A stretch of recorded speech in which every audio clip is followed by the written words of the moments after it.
Why not show your happiness to the world? Big Moves provides high quality stickers and accessories made to spread happiness. Express yourself with hands drawn art that's made for every big move. Our collection of inspirational, funny, trendy, and relatable designs make for the perfect gift for yourself, family, and friends. All of our stickers are printed and shipped with care right here in the US. Made of durable vinyl with a laminate cover, each sticker is made to stand up to indoor and outdoor use, waterproof and weather resistant. Don't forget to use promo code BMY Squalla for 20% off your next order.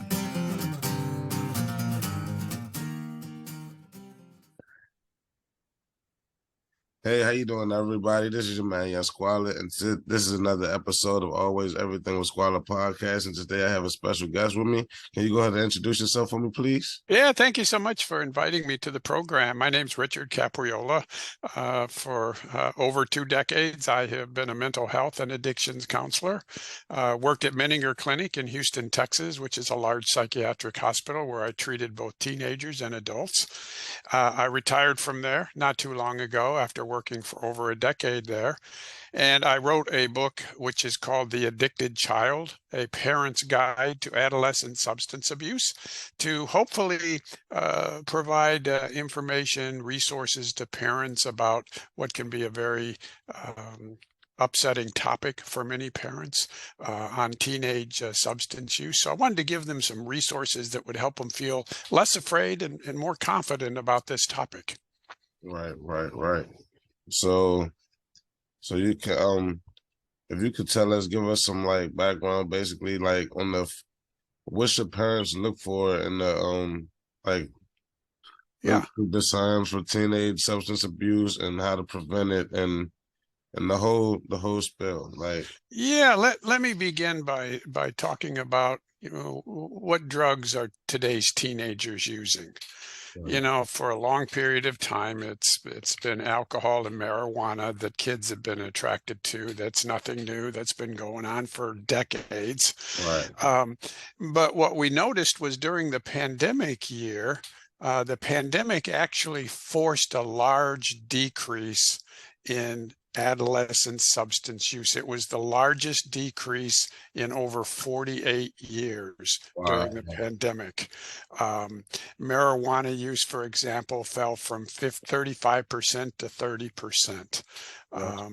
And even alcohol drinking among teenagers fell from 55% to 46% during that pandemic year. However, during 2022, a year after the pandemic, what we found was that alcohol use among seniors rebounded. They started drinking more when they got back in school. And it's a statistically significant increase. In fact, it looks like that 1-year decline in alcohol drinking among teenagers during the pandemic was fleeting. And has had very little long-term impact. The other thing that I think parents need to be aware of is what's called vaping, where a teenager and adults will take a vaping instrument and they'll put a cartridge in it that has marijuana or maybe nicotine, turns it into a vapor, and then the kids inhale that. Well, for 3 years prior to the pandemic year, vaping among teenagers was exploding. It was dramatically increasing. And they were vaping either nicotine because they were getting away from smoking cigarettes. And rather than smoke cigarettes, they vape nicotine, or they were vaping marijuana. So for 3 years prior to the pandemic, it was 1 year after another of dramatic increases in teenagers vaping.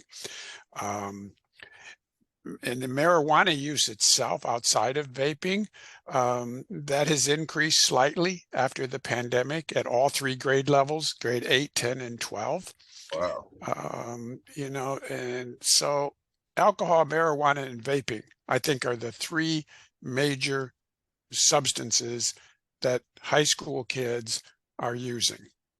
There's some use of inhalants, some use of hallucinogens and cocaine, but really very small percentages of kids are into those drugs. Prescribed medications that's used for attention deficit disorder, Ritalin, Adderall, things like that. We saw that significantly increased during 2022. And we think the reason for that is that when kids were isolating at home, parents began to notice that their kids were having some attention issues, and they sought out medical help for those attention issues, which resulted in them getting prescribed the medication. So, the number of kids that were prescribed these medications went from about 11% to 15%. I think parents became more aware of some of the attention issues their kids were having when they were at home during the pandemic year. So that's an overview pretty much of what the drugs are that are out there that are kids are using. So the question comes up, why do teenagers use these drugs? What's going on? Why are they using them? Well, there's many reasons. There's no one reason. I think some teenagers get involved because of peer pressure. Kids are hanging around with, they want to fit in, they want to use the substance. If their friends are drinking alcohol, they want to drink. If their friends are using marijuana, they're going to join in. So for some kids, it's peer pressure. Or maybe if it's not pressure, they're just hanging around with a group of friends that are using substances and they want to join in. Right. For some kids, though, not all kids, but for some kids, there's an underlying emotional issue why they're using a substance. When I was treating teenagers at Menninger Clinic, I would ask them, why are you smoking so much marijuana? Help me. Why are you smoking all of this marijuana? The number one answer that came back was, it helps me with my anxiety. It helps me with my anxiety. So for some kids, they're using a substance, whether it's alcohol or marijuana or some other drug, to medicate an underlying issue like maybe anxiety, maybe depression, maybe some type of trauma, and they're using it to medicate that. And unfortunately, for a lot of these kids, those underlying issues of anxiety, depression, trauma are not diagnosed, and they're not being treated. So kids are going to find a way to get out of that feeling of being uncomfortable. And when they find a drug that gets them feeling better, they're going to use it. Right. So there's different reasons why kids use. I tell parents, every kid is at risk of getting involved in substances. Every kid. There is no kid that's totally protected. There might be protective environments, but every kid is vulnerable. It doesn't matter where you live. It doesn't matter how much money you make. It doesn't matter what school you send your kid to. It doesn't matter what church you go to. Every kid is vulnerable to becoming captured by either alcohol or drugs. And parents need to be aware of it, not be afraid of it. Don't become paranoid about this, but educate yourself. Knowledge is power. The more you can learn about it, the more comfortable you feel. You hope you never have to deal with this issue as a parent. But if you do, you want to feel confident that you can deal with it. And that's part of the reason why I wrote my book, too, was to give parents the resources to hopefully help them feel more confident about this issue. So if you do have a kid that's using substances, what do you do? Well, my book recommends the first thing you do is get an assessment. Find out what's going on. Find out how serious the problem is. And if the assessments show that the teenager has a substance use disorder, you're going to know how severe it is. You're going to know what's involved, and you're going to get some recommendations on how to treat it. And for that, you rely on the professionals to give you the advice and the recommendations. There is no one treatment that fits every kid. Every kid's different. Every circumstance is different. Every treatment plan is different. Some kids will do very well in an outpatient program where they may see somebody once or twice a week. Others will do well in what we call an intensive program where they see somebody several times a week. And then for some kids, usually the ones with severe substance use and severe psychological issues, those kids will likely do better in what we call a longer-term residential program, where they're in a program for weeks or months to address both the substance use and the underlying mental health issues. So really the assessment leads to the diagnosis. The diagnosis leads to a treatment plan, and then you can follow up and get the treatment that your child needs. Right. You asked earlier about warning signs. Yep. You know, so many times I sat across from a family and I went through the history of their child's using a substance. You know, what substances were they using? How early did they begin? How often were they using? And I would give them a diagnosis of a substance use disorder. And they would look across at me and they would say, I had no idea this was going on. Or if they did suspect their child was using a substance, they might say, I thought something was going on, but I didn't think it was this bad. Right. Now, these are good parents. These are very good parents doing the best job they can. They missed the warning signs because nobody told them what to look for. Nobody told them what the warning signs were. Nobody told them they should be looking out for these things. So they missed it and were blindsided by it later, because teenagers are very clever. They know how to fly under the radar. They know how to keep this stuff hidden. So in my book, I have warning signs for a child that might be drinking alcohol. I have warning signs for a child that might be using marijuana. I have warning signs for a child that might be developing an eating disorder or self-harming themselves, because sometimes eating disorder and self-injury can accompany a kid using a substance. But as a general rule, what I say to parents, pay attention to the changes you see in your child. You know your child better than anyone. Pay attention to the changes that you see. Don't assume that the changes you're seeing are just normal adolescent acting out behaviors. They may very well be that, but they also might be an indication that there's something else underneath the surface going on. So some examples would be a child whose grades are starting to decline, a child who used to be active in extracurricular activities, sports activities, now shows no interest in those activities, doesn't want to participate, doesn't want to play sports, or whatever they were doing. A child who becomes very secretive about where they've been and what they've been doing. A child who is very secretive about who their friends were. They used to let you know who their friends were. You might have known who their friends were or their families were, and now becomes very secretive of you know who their friends are. And then of course, if you find any paraphernalia around the house, that's like a big red sign right there that usually parents will pick up on. But some of these other warning signs can be really subtle, and you may not as a parent pick up on them.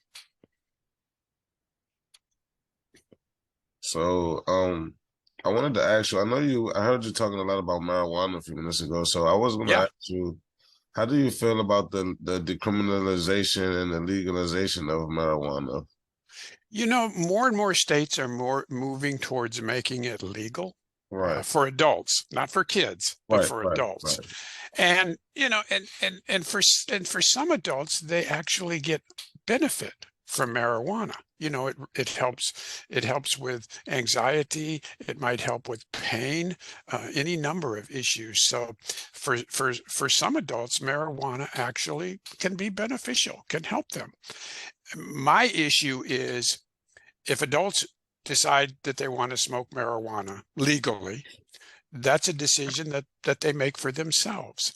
But for children, it's different. For adolescents, it's different because their brains are not fully developed.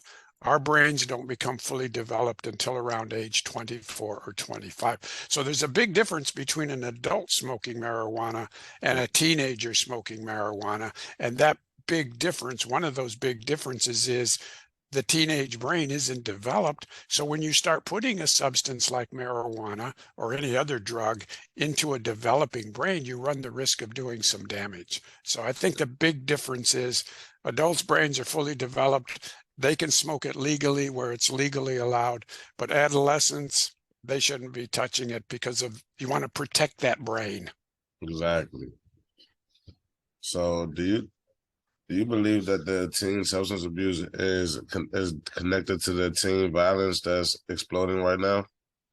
I don't necessarily think it's a.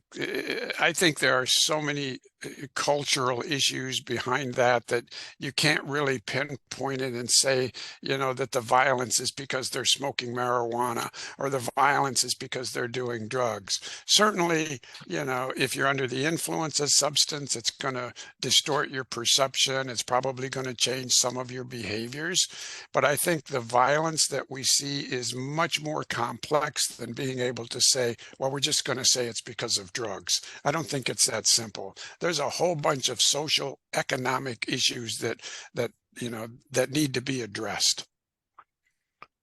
Have you have any experience with personal experience with teen substance abuse? For myself, Yeah, like do you know somebody personally or maybe someone close to you? no, not really close to me. I've treated a lot of substances. I have not my kids, but two of my brother's children died as a result of drug Okay. overdose. Wow. He had three children. Two of them passed away because of drug overdose. So that's about as close as it came to me personally. Wow. Man, sorry to hear that, man. Yeah, that's something no parent should ever have to go through. Right, right. So what is a common myth that you know about teen substance abuse? A common myth. That's a good question. A common myth. I think a common myth is that it's not that widespread.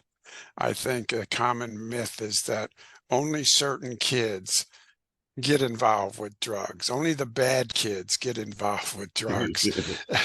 And I can tell you that that is absolutely not true.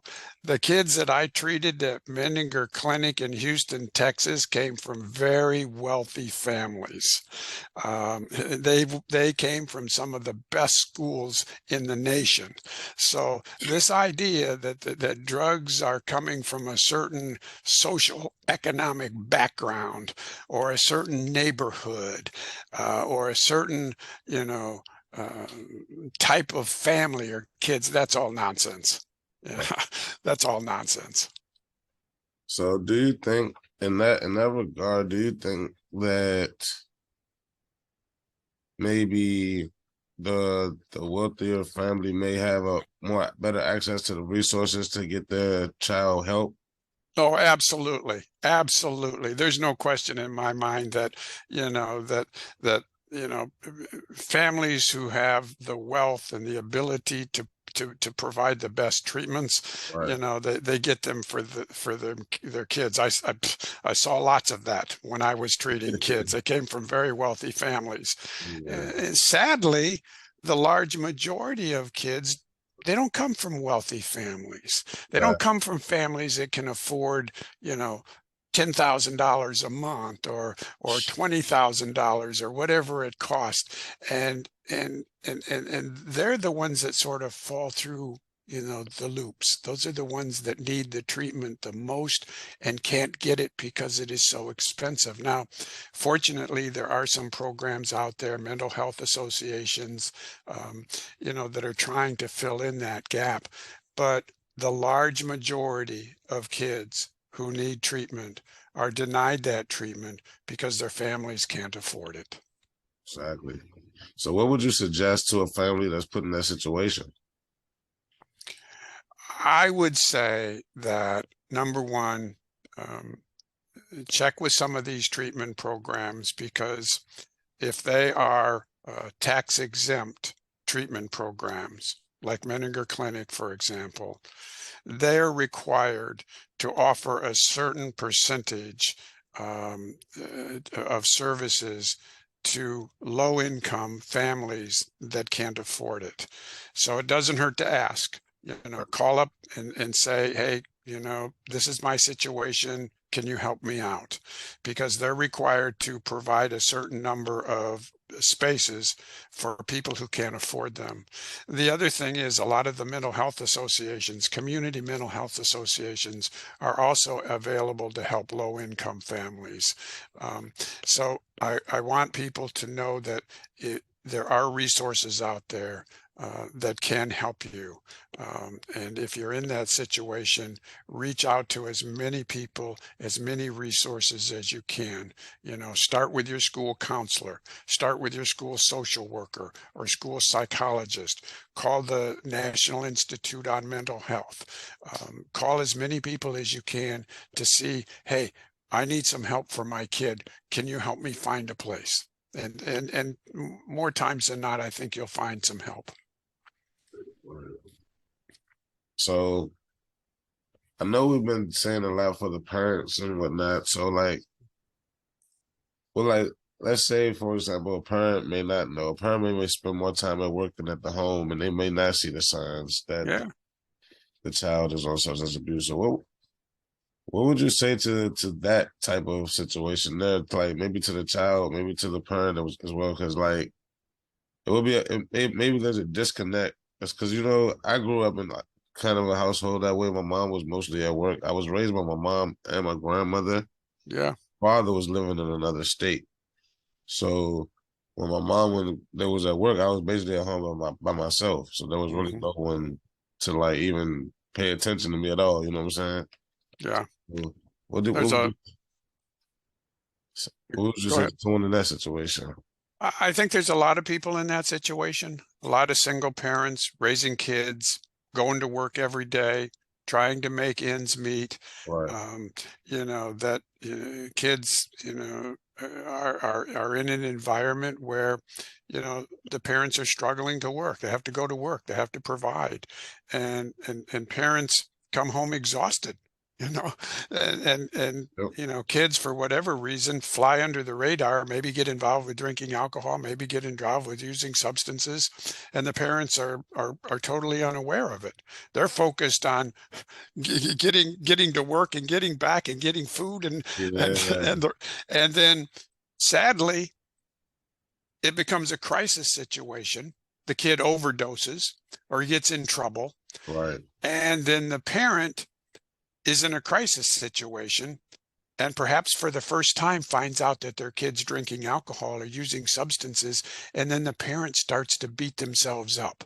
How did I miss the warning signs? What kind of a parent am I? How could this have happened? And they really get hard on themselves. And what I say to those parents is get some support for yourself. You're going to need it. Don't try to do this alone. Get some support. Family members, friends, churches, community support groups, whatever you can, because you're going to need some support. We put a lot of focus on the kid because that's the one using the drug, and there should be focus on that child. But we often forget the parent, and the Exactly. parent's left out there alone. So the parent needs help and the parent needs support too. But you raise a good point. So many of these parents are tied up with working, That's and most of the country there. That's literally most of the country. yeah, they're just trying to live. Yep. And then if they've got one or two kids, they're just trying to survive and support those kids. And then all of a sudden, for some of them, they get hit with the fact that their child's using a drug and the whole world collapses around them. Those are the parents that need help. Yeah. Then I have one more question. So there's another scenario that a lot of people don't talk about, but then there's the parents who say it's no big deal. Maybe they're using the drug with the child. There's situations like that. I've seen videos of Yeah. yeah. So like, what do you think that situation like? How do we? The parent doesn't think it's any big deal, so they're obviously not seeking help. So it's like, That's just a disaster waiting to happen. yeah, That's going to explode at some point. You have a parent that's using a substance, probably needs to get help for themselves. Might be dealing with all kinds of issues in their own life that they never got help on. And then the kid looks at the parent's using a substance, the kid thinks, well, can't be all that bad. Mom or dad's using it, so I think I will too. And pretty soon the family's, going down the wrong road, using a substance or drinking alcohol. Um, that's just a time bomb waiting to blow up. And unfortunately, there's probably not much you can do to disarm it. Yeah. Unless you can get through to the parent, and many times the parent, they don't want any help. Yeah. And that And would that be the that, sad part is the kid is caught in that environment. yeah. So there's little help for him either, or her. So they grow up with the wrong mindset, and it Yeah, starts a bad cycle. absolutely. So it's like Absolutely. that brings me to my next question. Like, do you think the community, or maybe the lack thereof, a community presence has an effect on the amount of teens that are using the substances? No, absolutely. The old community environment is not what it was like 20, 30, 40 years ago. Right. It's a completely different world out there, and not always a good world. Um, but there's a lot that we could be doing to help these kids too, and the schools could be doing a lot more. The schools seem to be focused on this, you know, just say no crap. That doesn't work. I mean, it doesn't work. Yeah. I mean, you can tell Yeah. kids the drugs are illegal. You can tell them they shouldn't use. You can tell them that, it's bad for them, or they're, maybe they won't develop, graduate. They don't believe any of that crap. You know, what I found they do pick up on, and what they do care about, is the neuroscience, their brain. You talk to them about their brain and protecting their brain, and you talk to them about how drugs change their brain, Yeah. that they're interested in. Yeah. Better sense. Because like, a lot of people dismiss the fact that kids are human, so they don't really explain things to them the right way. No, they just want to tell them don't do this or don't do that. Yeah, so it's like give them a good reason why they may not do it. Yeah, right. Teach them about the brain, teach them how the brain works, teach them the need to protect the brain, and then teach them how drugs change their brain. They're more likely to pay attention to that. So, do you think the music and the entertainment is also a part of the problem? I don't think it's a big part of the problem. I wouldn't criticize it as being a bad influence. I think, it's such a complex issue that I don't think you can point to, one thing, one song, one music, and say Right, that that's influencing these kids, because I don't think that's true. right. Because like my opinion, I think it plays a part. I think it does play a part slightly because the censorship aspect of TV has gone away. Like anybody can watch anything, no matter how old, younger you are. You know what I'm saying? Yeah. But maybe like there's a shows like Shameless. I don't know if you've ever seen Shameless or heard of it, but there's a lot of drug use in it. Like the kids aren't really using it, but it's a lot. And it's almost, and it's almost like when they see that it becomes acceptable. Right. The more we present it as being acceptable or fun, Yeah. the more kids get a perception that, well, it can't be that bad. Yeah. So it's like, yeah, I think the best way is to like, I think we should bring back censorship because I remember back when I was growing up, TV wasn't as raunchy as it is now. Like they definitely like there was a time like maybe in the middle of the night certain things would come on, but now it's wide open. It's any time of the day or night, It's and wide open. there's so many different channels and so many different ways to see it, that Yeah. you can find just about anything you want to find out there. And if it's not on TV, you're going to find it on one of these social networks. Yep, social media, all that, Yep, all that. absolutely. So like this is the final question. So what do you think the best solutions to prevent like the best solutions to prevent teen substance abuses? Education, specifically neuroscience education. Teach kids about the brain. Teach them how important the brain is. Teach them how the brain develops. Start in elementary school. In elementary school, teach them about the brain. That's it, just about the brain, how important it is, what it does, the need to keep it protected. Then as they move into middle school and high school, now that they understand about the brain from when they were in elementary school and learned about it in elementary school, when they move into the high school age or the middle school age, then you can start to talk to them and teach them how drugs work in the brain. If you're going to change this behavior among kids, you need to do it through education and through focusing on neuroscience and the brain, because that's what they're interested in. They're curious about their brain. They want to learn about their brain. So if you can start by teaching them about the brain, and then as they get into middle school or high school, show them how the brain works and how drugs affect the brain, you might stand a chance of moving them away from experimenting with drugs. Perfect, perfect, perfect.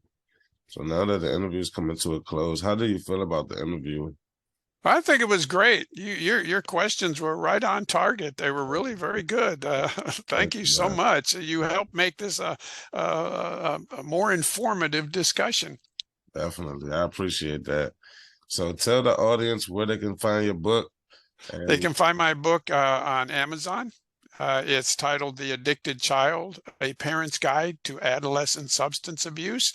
They can also go to the book's website, which is www.helptheaddictedchild.com. Helptheaddictedchild.com. When they get there, they can read endorsements, they can read book reviews, they can read a sample chapter, and there'll be a link that'll take them directly to Amazon, where it's available as a Kindle for people who like to read on a Kindle, and it's available in a paperback. I kept it to about 100 pages because people don't have time to read volumes of information. So I kept the chapters short. I kept it in language that I would have liked to have as a parent, because I wanted to keep it informative, but very easy to read. right, that's perfect. And I'll put those links in the description for so that people can just click on it and go straight to it. Thank you. Thank Definitely, you. definitely, definitely. I appreciate you for coming on, man. Thanks a lot. Hey, I appreciate the fact that you gave me the opportunity and that you helped participate in this discussion with your thoughts and your comments. I think you helped make this hopefully a much more informative discussion. Thank you so much. Thanks a lot. Appreciate you. Okay, you have a good weekend. You do the same. All right, sir. Thank you. All right.